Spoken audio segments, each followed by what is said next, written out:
Alors, cette fois-ci, j'ai une fonction du second degré. Regardez bien, 2x au carré moins x moins 6. Et je veux savoir quand est-ce qu'elle va être égale à 0. Pour quelle valeur de x est-ce que ça va donner 0?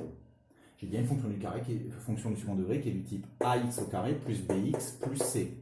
Et donc, on veut savoir quand est-ce qu'elle va passer par 0. Bon, ben regardez, j'ai 6 possibilités de fonctions. On l'a vu tout à l'heure, regardez bien. Soit le a est positif. Donc regardez, soit le a est positif, elle passe jamais par 0. Soit le a est positif, elle passe une fois par 0.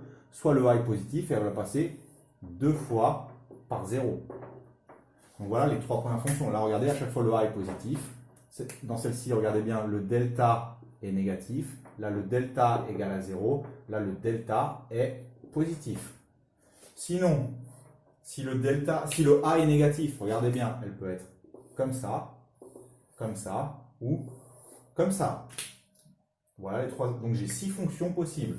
Là, le a est positif. Là, le a est négatif.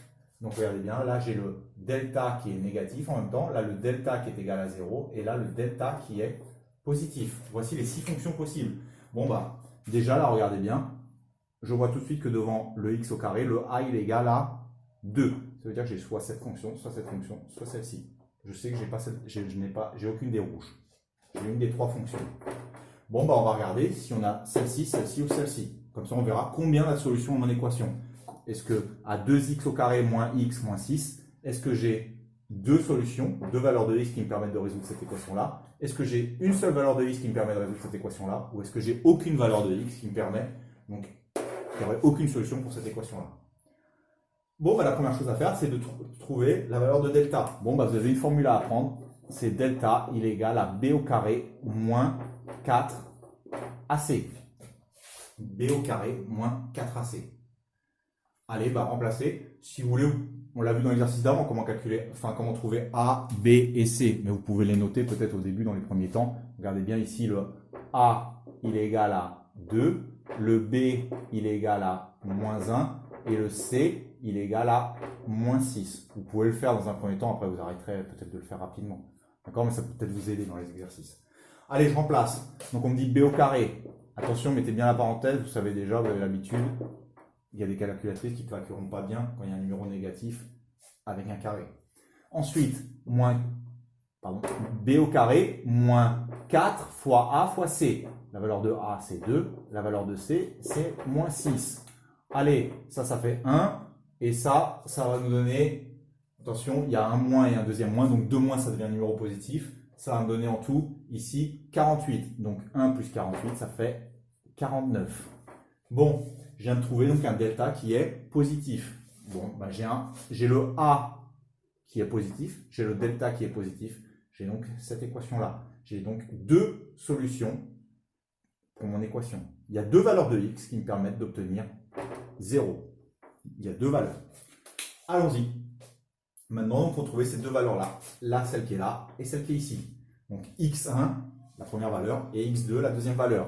Allez, on commence. x1, une nouvelle formule à apprendre. Moins b plus racine de delta sur 2a. Ça paraît beaucoup, mais vous allez les apprendre très vite. Ça se souvient, il y en a déjà qui les connaissent, j'en suis sûr. Allez. Ensuite, x2. Allez, je vais effacer un petit peu pour me faire de la place. x2 est donc égal à, c'est la même chose, sauf que vous mettez un moins ici. Donc, moins b, moins racine de delta sur 2a. Allez, vous mettez à calculer ça. Attendez, je vais effacer un petit peu.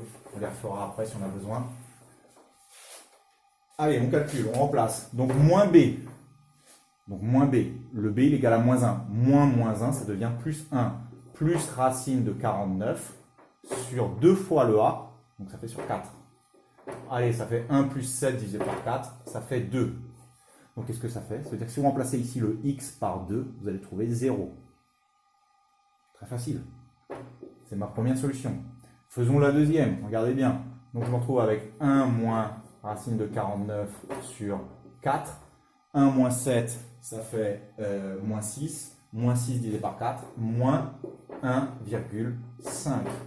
Voilà. Si vous remplacez ici le x par moins 1,5, vous allez trouver 0.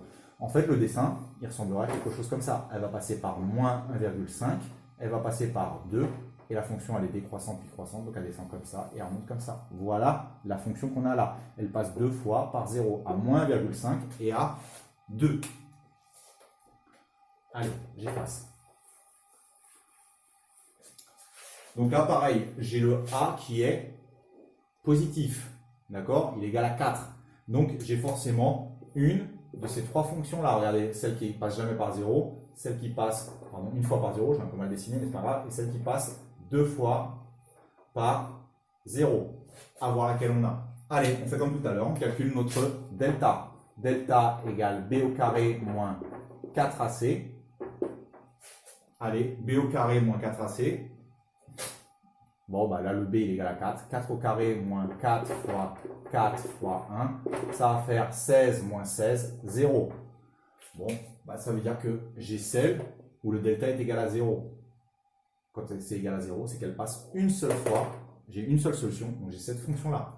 À moi de trouver la solution. C'est très facile. Donc il y a une seule solution. Tout à l'heure, j'en avais deux des solutions. Bah là, regardez bien, comme le delta il est égal à 0, regardez bien, racine de 0, ça fait 0. Vous vous retrouvez avec moins b sur 2a. C'est pour ça qu'il n'y a qu'une seule solution. Regardez bien, si vous remplacez le delta ici par 0 et ici par 0, vous avez moins b sur 2a.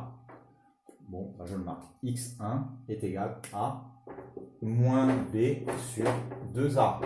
Allez, ça fait moins 4 sur 8. C'est égal à moins 0,5. Donc si vous remplacez ici le x par moins 0,5, ça va vous donner 0. Dernière équation. Allez, cette fois-ci, j'ai un a qui est négatif. Le a est négatif. Donc j'ai forcément une de ces trois fonctions-là. Celle-ci, celle-ci ou celle-ci. Donc 0 solution, une seule solution ou deux solutions.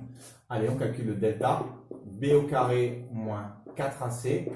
Bon, b au carré, ça fait 2 au carré moins 4 fois le a est égal à moins 1 et le c est égal à moins 3. On regarde combien ça fait. Ça fait 4 au carré. Pardon, excusez-moi, ça fait 4 moins 12. Ça fait moins 8.